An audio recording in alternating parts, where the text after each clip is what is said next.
Assalamualaikum warahmatullahi wabarakatuh. Perkenalkan, nama saya Mawar Anggraini. Saya dari Prodi Teknik Informatika semester 5 Reguler. Di sini saya akan mempresentasikan hasil tugas saya dari Pekrojat mata kuliah Interaksi Manusia dan Komputer. Ini adalah laporan aplikasi saya. Di sini saya akan menjelaskan beberapa poin tentang penggunaan metode dan pembuatan prototyping.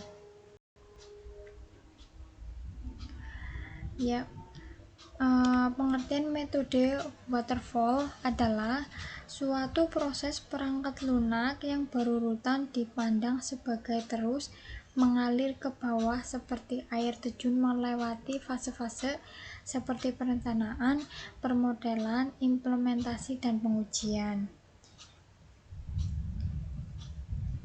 Nah, gambar di bawah adalah contohnya.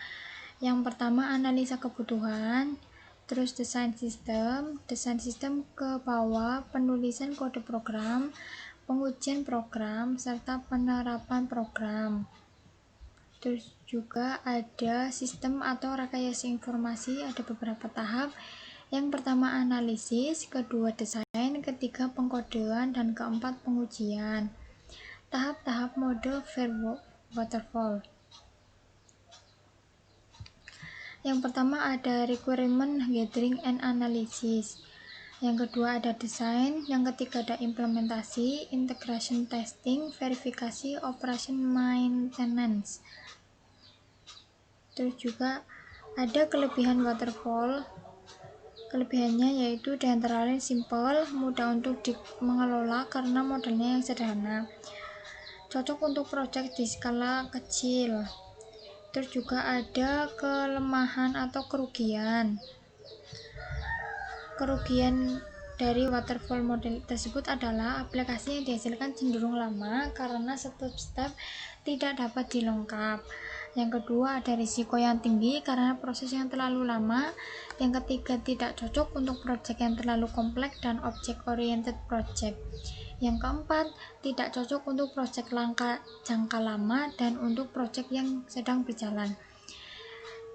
Tidak cocok untuk proyek yang mudah berganti model proses. Dan yang terakhir adalah sulit untuk mengukur kemajuan dalam tahap.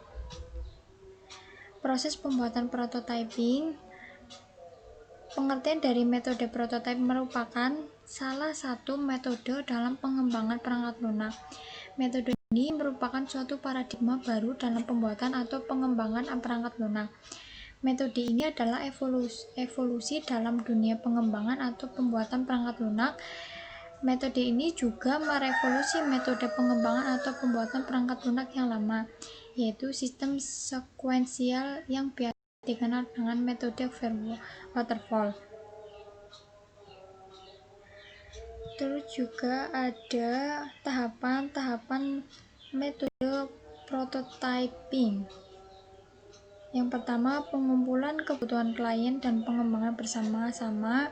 Yang kedua, membangun prototyping. Yang ketiga, evaluasi. Yang keempat, pengkodean. Yang kelima, menguji.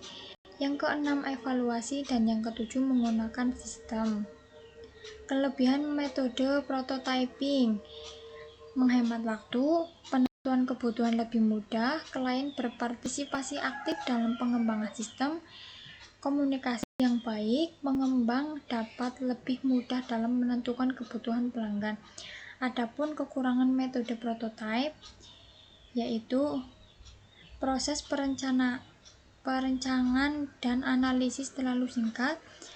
Yang kedua, biasanya kurang fleksibel. Yang terakhir yaitu pengembangan kadang-kadang membuat kompromi implementasi dengan menggunakan sistem operasi yang tidak relevan dan algoritma yang tidak efisien.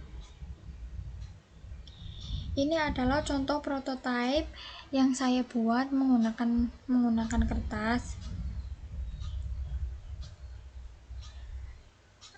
Selanjutnya yaitu pembuatan prototype menggunakan balsamik. Prototype dalam penggunaan balsamik adalah gambaran kasar mengenai perangkat lunak yang ingin dibangun. Desain prototipe dalam langkah awal. Setelah analisis terhadap masalah, prototipe juga berguna untuk memberi informasi tampilan perangkat lunak yang ingin dirancang. Adanya prototipe, maka seorang programmer dapat mudah dan cepat dalam membangun perangkat lunak. Terus juga ini adalah prototipe yang saya buat menggunakan Balsamiq. Kurang lebihnya kayak segini.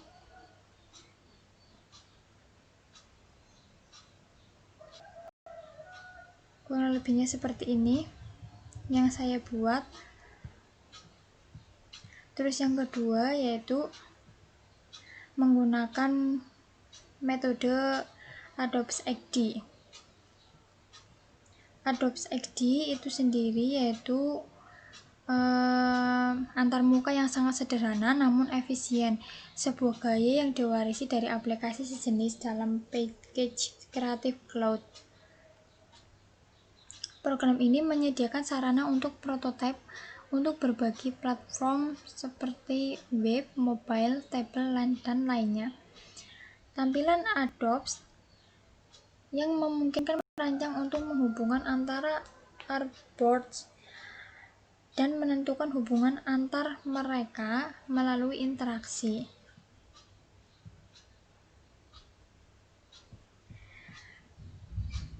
Ini penggunaan metode Adobe XD yang saya buat. Ini desain, ini yang sudah berupa prototipe. Ketika saya apply, akan menjadi seperti ini. Klik, saya mengklik tugas, munculnya hasil review. Saya mengklik materi, munculnya materi prototyping. Saya mengklik informasi. Ini informasi tentang dari awal saya pembuatan Hello World, terus menambah website, review website, menambah fitur gambar atau banner ke dalam pattern, dan yang terakhir membuat prototyping, gunanya untuk mempermudah ketika saya membuat aplikasi.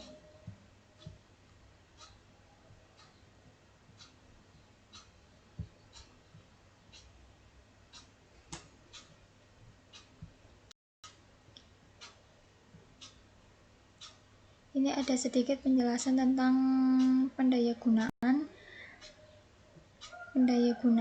atau heuristic usability. Usability adalah kondisi di mana seseorang bisa dengan mudah menggunakan sebuah alat atau objek tertentu buatan manusia untuk dapat mencapai suatu tujuan. Alat atau objek yang dimaksud biasanya berupa produk, namun kali ini akan diterapkan pada user interface website maupun mobile aplikasi.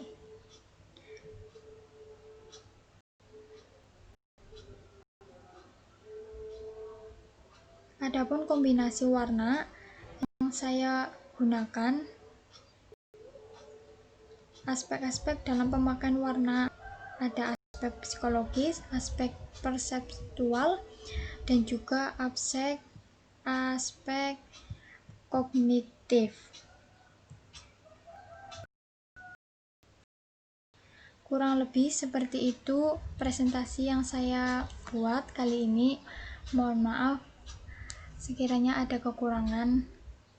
Wassalamualaikum warahmatullahi wabarakatuh.